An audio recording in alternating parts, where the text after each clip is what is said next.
हमारे इस weekly programme में हर हफ्ते हम आपकी मुलाकात करवाते हैं कुछ जानी मानी हस्तियों से। आपको जमीन चाहिए तो इतना आपका पैसा बनता है, आप इस भाव से सरकार आपको जमीन दे देगी।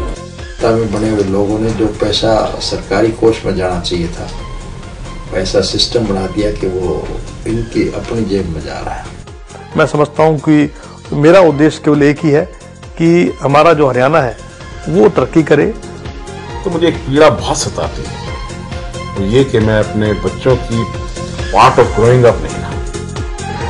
ये उनकी सोच है जो क्रिकेट एडमिनिस्ट्रेटर है, जो क्रिकेट को संभाल रहे हैं, शायद उनकी सोच हमारी सोच से अलग है। चैलेंजेस आते हैं बिजनेस में, बहुत बड़े बड़े चैलेंजेस आते हैं, बड़े बड़े सेटबैक्स भी मिलते हैं। अगले हफ्ते पल दो पल में इसी समय इसी वक्त मुलाकात करेंगे एक और नई हस्ती से।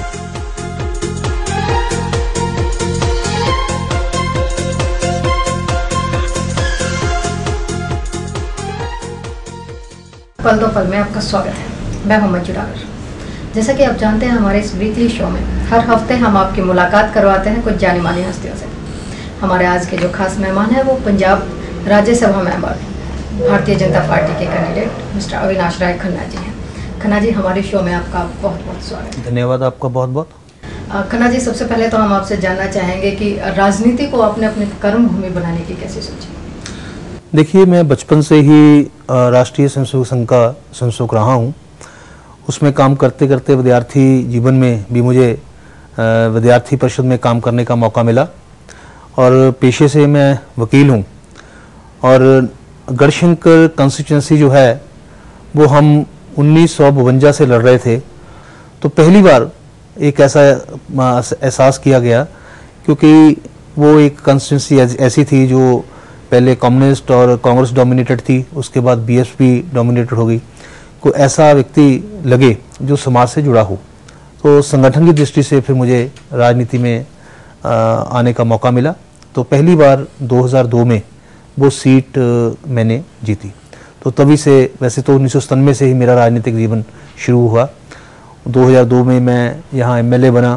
फिर 2004 में मुझे मौका मिला लोकसभा का चुनाव लड़ने का। वो भी पहली बार एक कार्यकर्ता ने होशियारपुर की सीट जीती। तो 2004 में फिर मैं लोकसभा का सदस्य बन गया। उसके बाद डिलिमिटेशन हुई। डिलिमिटेशन के बाद जो होशियारपुर सीट थी वो रिजर्व हो गई। रिजर्व होने के बाद फिर मुझे 10 महीने ह्यूमन राइट कमीशन जो पंजाब का है, Punjab state human right commission, उसमें 10 महीने काम करने का मौका मिला और अब मैं राज्यसभा में काम करता इलेक्टेड मेंबर हूँ।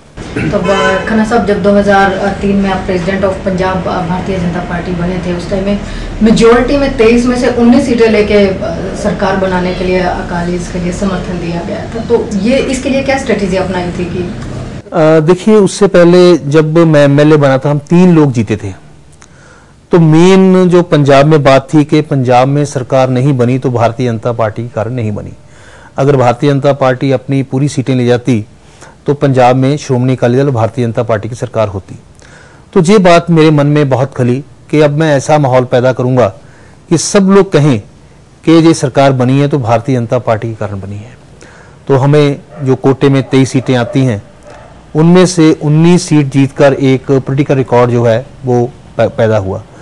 उसमें हमारे कार्यकर्ताओं ने जिस ढंग से काम किया, मैंने ये स्पिरिट पैदा करने की कोशिश की कि जो एलिगेशन बीजेपी पे लगते हैं वो एलिगेशन धोने का हमारे पास मौका है कि हम मैक्सिमम सीटें जीतकर एक नया रिकॉर्ड जो है वो कायम करें।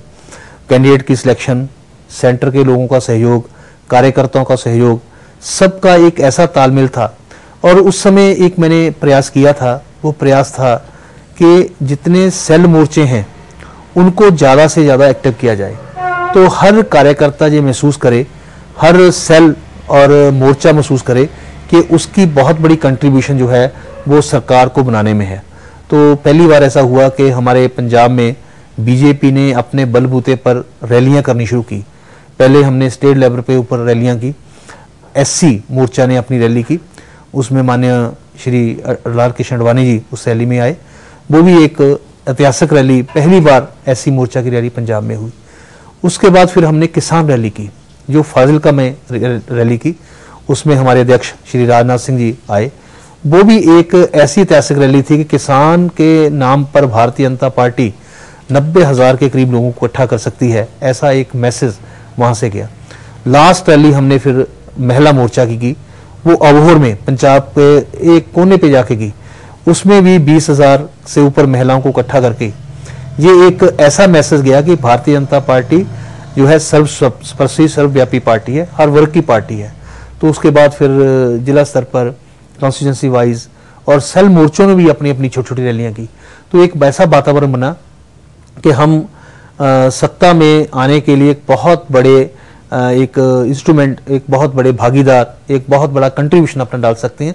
ऐसा वातावरण जो है वो भारतीय जनता पार्टी के कार्यकर्ताओं में पंजाब में बना, इसीलिए हमने वो सीटें 19 जीती।